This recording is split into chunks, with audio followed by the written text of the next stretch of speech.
Hi everyone. Today I'm excited to talk about a topic that's personally really important to me, and that's productivity. When most people think about productivity, they might think about how can I do more than what I'm already doing right now, or how can I pack more things into my already busy schedule. For me, productivity is about making the best use of your time, and that means trying to find a way to focus on what's really important, make a plan for those things, and then forgetting about everything else. To do this, you need a productivity system, and in this video, I'll walk you through how to create your own. So what exactly is a productivity system? I'm defining it as a set of tools and routines that can help you stay focused and organized. It's essentially made up of two things: your tools of choice and a retrospective session, also called a retro. Your tools of choice can be a journal, a habit tracker, a digital or physical calendar, or a task management app like Asana, Notion, or Trello. I recommend choosing tools that you're already familiar with in some way, because this is going to help reduce friction. This means that when you choose a tool that you're already familiar with, you don't have to spend as much time learning how to use it. You can actually use your time to build your productivity system and get things done. I personally like to use a combination of Notion and Google Calendar. I like to write my long-term goals, my vision in Notion, and then write my day-to-day tasks and actions of what I'm going to do that day or that week in Google Calendar. Once you have your tool or tools of choice, it's time to schedule your retro. A retro is a section of time for you to reflect on the past and make improvements to your productivity system. It's actually derived from agile software development, and it's kind of like a lessons learned type of meeting. Take at least 1 hour per week for your personal retro. The first couple of sessions, you probably won't have much to reflect on because you'll just be setting up your system. But every session thereafter, you should be asking yourselves these questions at your retro. What worked well for me this past week? What didn't work well for me this past week? And what actions can I take moving forward to improve? A custom question that I personally like to add is, what has changed for me this past week? I feel like this question is important because sometimes you set out a certain goal or task and then life happens and you realize that thing is no longer relevant or that it's just not important to you anymore. I feel like you should give yourself the freedom to remove or change things from your productivity system if you feel like those goals no longer serve you.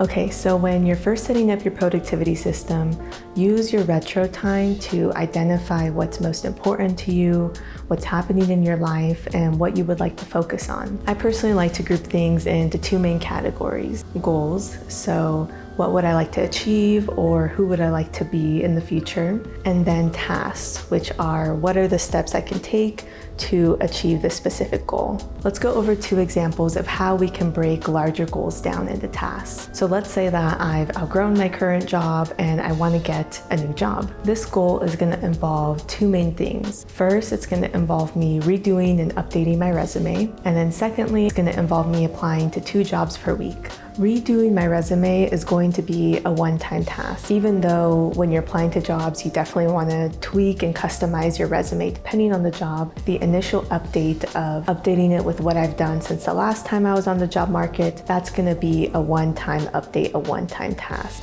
Applying to 2 jobs per week, however, is a reoccurring task, which means that it's going to happen every week until I achieve my goal of getting a new job. Let's say that I have another goal to be more physically active. This goal is a bit more vague in that it's not really clear when I'm going to achieve this, but it's precisely so vague because it's actually not so much a goal as it is establishing a habit. A habit is an action that becomes repetitive and automatic when you do it so often. Most tasks tend to be a little bit more time flexible in that you can push it back a day, a couple days, or a week if you really need to.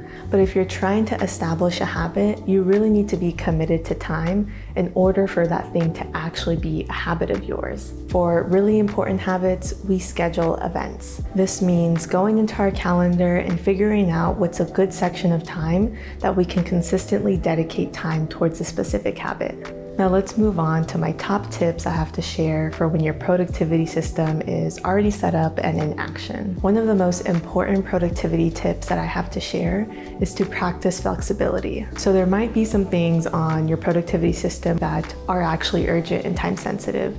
For example, going to that doctor's appointment or applying to this certain program by a certain deadline. But in most cases, almost anything that you have on your productivity system can be pushed back. As someone who enjoys being really productive, I often find that I schedule way too many things for myself to accomplish in a day. I honestly push back like 80% of the things that I schedule out for myself, maybe because I need to improve my estimations and what I can handle, but it's also just because there are a lot of things that I want to get done. I put them all on my calendar because I don't want to forget about them, but it's almost always unrealistic that I'm gonna complete everything that I have on there. So just remember that nothing bad is going to happen if that certain task just gets pushed back one more day. Sometimes I feel like it's even better to wait to complete certain tasks if you know that tomorrow, in a few days, or whenever it might be, you'll be in a better mindset or headspace to be able to complete it. That's going to lead towards a better quality of outcome for your tasks and your projects. This brings me to my second key tip, something I like to call rest and pivot. When you're feeling tired, so your eyes hurt, your back hurts,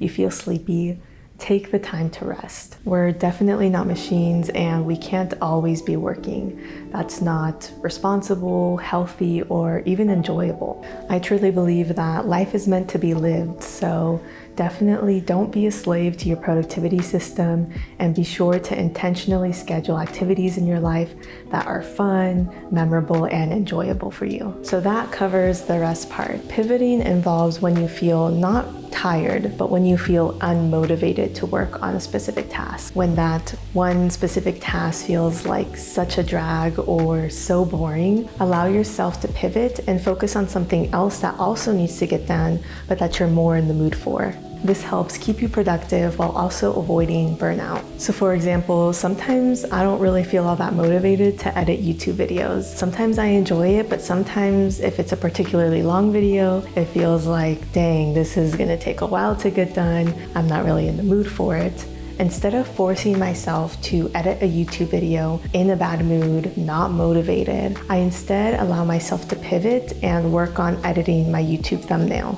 And this is because I personally really like making the thumbnail for a YouTube video. It's like my favorite part of the process. And I would so much rather work on that maybe in that moment, have that be great quality, and then return back to the video once I'm in a better mood to complete that. Another example might be if I have to sort through my emails and I just have a ton of them and I'm not really in the mood to do them, I might pivot instead and focus on cleaning my apartment or cooking, which is something that I might be more in the mood for in that moment, and that also still needs to get done at some point. If we have that flexibility and time for that specific project, then it's important to be in the mood or the right mindset for that task so that you can perform the best on it.